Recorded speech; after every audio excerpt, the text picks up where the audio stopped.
Hello, this is Jordan from Hampton Roads Real Estate Photography, back with another video. This one is to show how to place an image onto a TV.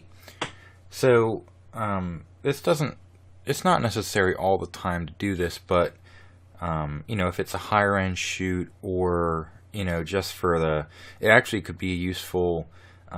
Say if the reflection of the TV is if you had a external light, it might be reflected in the TV based on the angle you're in, or you might be in the reflection, or something like that, or for whatever reason the TV was on when you took it, and typically if you're shooting a photo for a house, the settings that you'll be at won't really show you the screen very well. So anyways, this is what you would do afterwards to put an image on the TV or to black it out so there's no reflection. Anyways, what I have here is just a normal, this just a sample image, nothing special about it. But I did put the picture of the sunset on the TV using Photoshop. And this is basically how you do it. So once you get the picture to the way you want it to be, right now I'm in Adobe Lightroom. I need to open this in Photoshop, so I'm going to right click, edit in Photoshop. We'll do edit a copy with the adjustments. Okay, we'll give it a second or two to load up.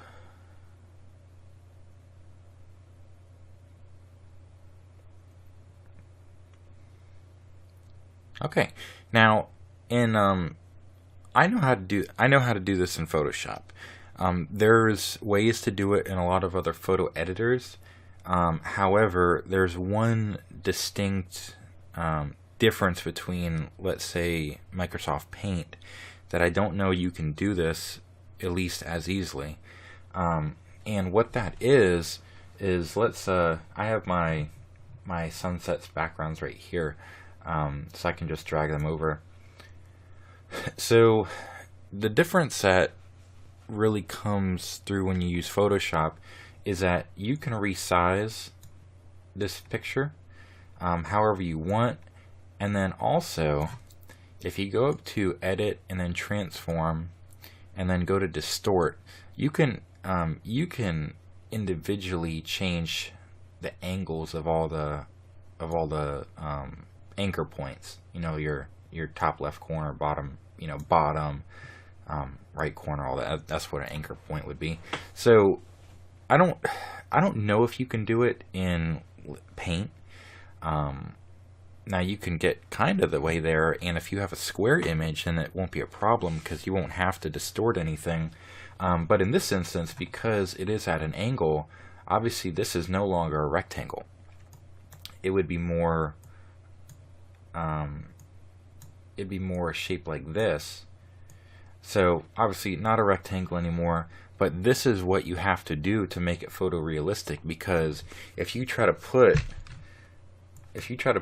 this picture on top of this TV and you line it up as good as you can, it really doesn't look right. It doesn't look right at all.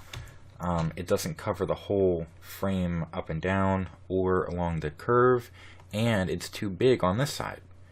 So anyways, this is how you do that in Photoshop. Now I mentioned you can use this to black out the TV as well.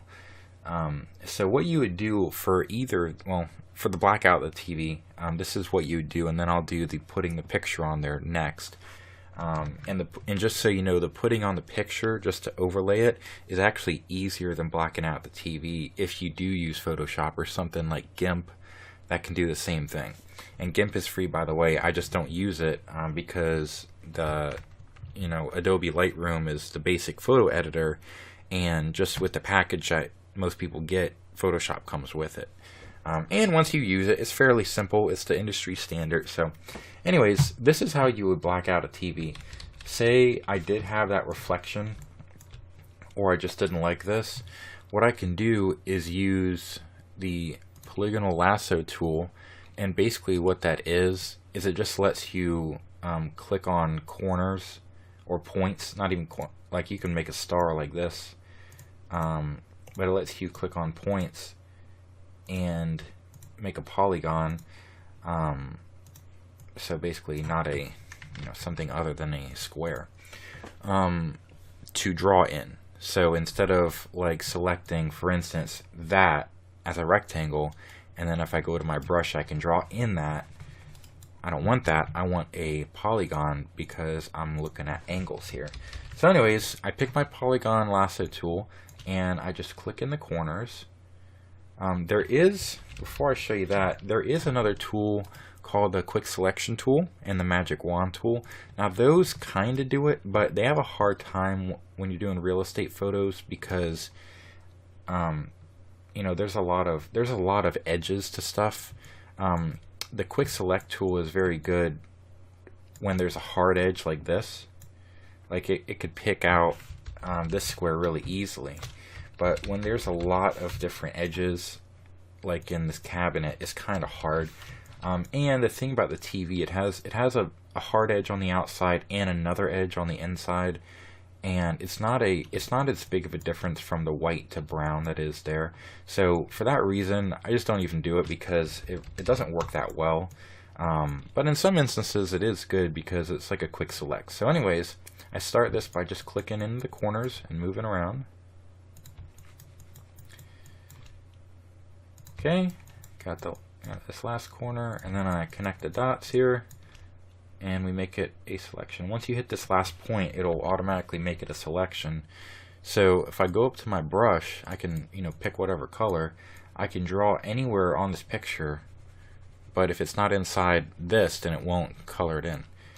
So anyways, what you would do here is, now that you have it selected, you would pick your color either over here in the color palette selector, or you can also pick it from another spot in the room.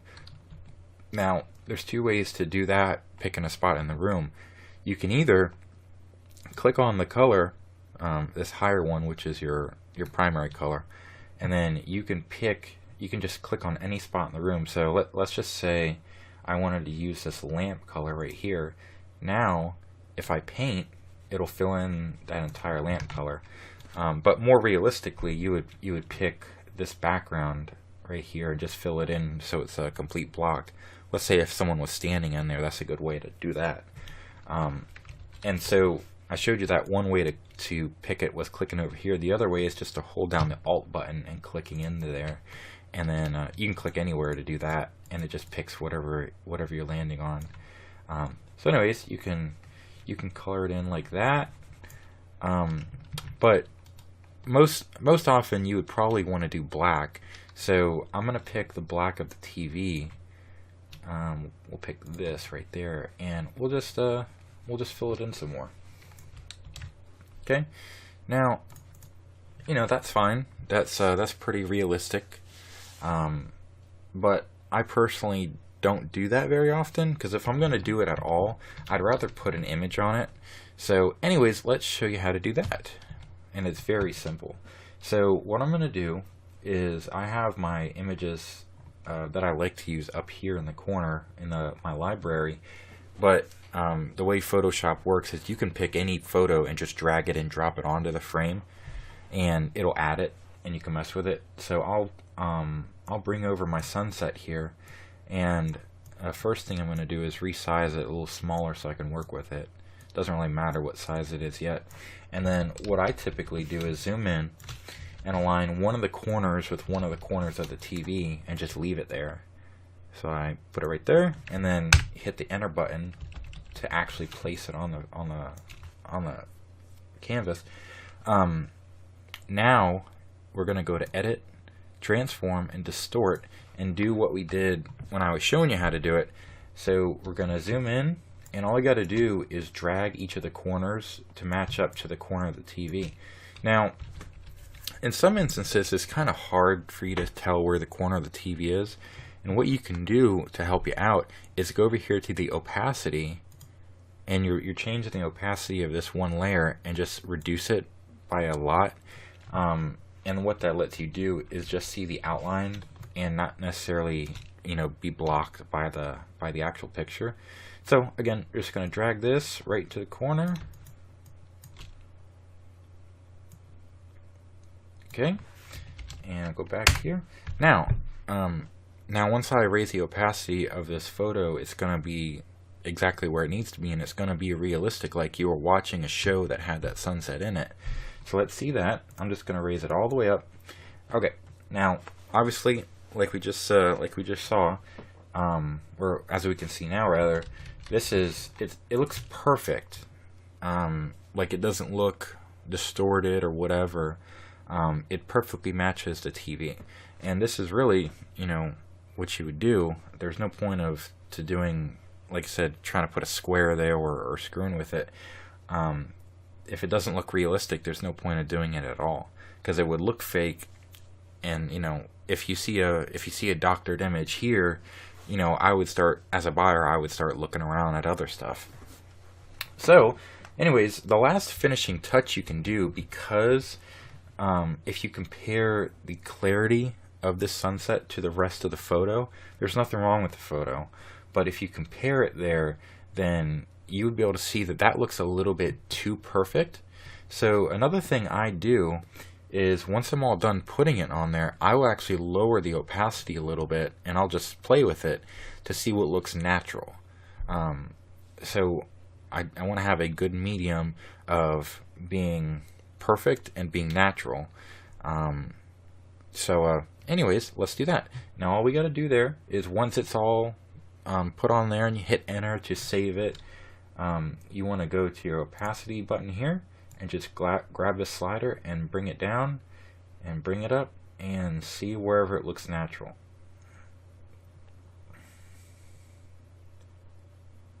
Alright, I'm going to put it right there. So what I'm going for when I mean natural is I want it to have a little bit of the reflection still in there. So this is the reflection that was there. I can either blank that out or whatever, but if I leave it in there, and I know it's kind of hard to see that it's actually still in there, but if I zoom in, like you can see the line, this line right here, that's not in the sunset, that's the line of this picture. And then if this wasn't so bright of an area right here, you'd be able to see the lamp. If I lower it a little bit more, you'll be able to see the lamp in there, see that?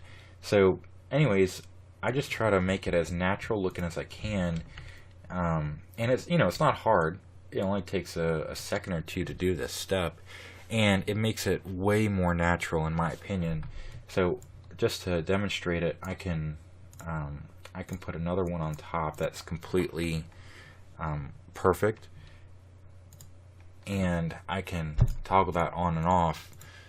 It just matches the rest of the room. The rest of the room isn't this spotless, vibrant sunset looking thing. It's it's a real estate photo. So anyways, that is all you have to do.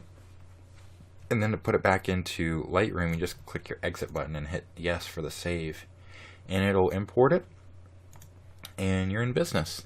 So this was my original one, and this is the one we just made. I actually like the new one better.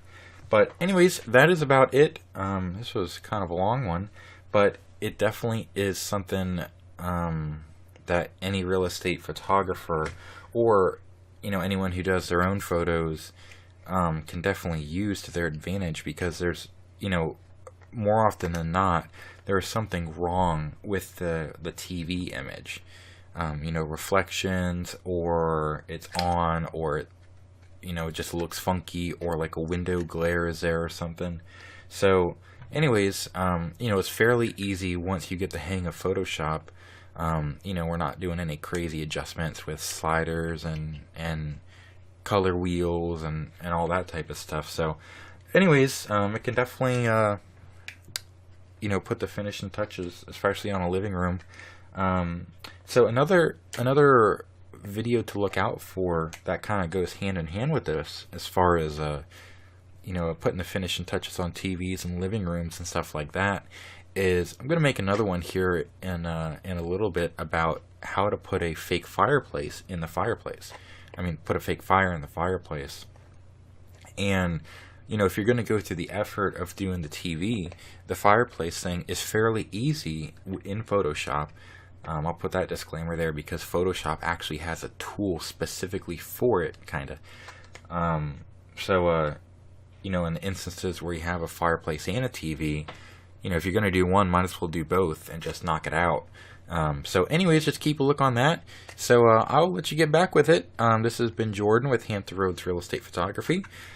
Please let us know if you have any needs that we can help you out with, and that'll about do it. All right, have a good one.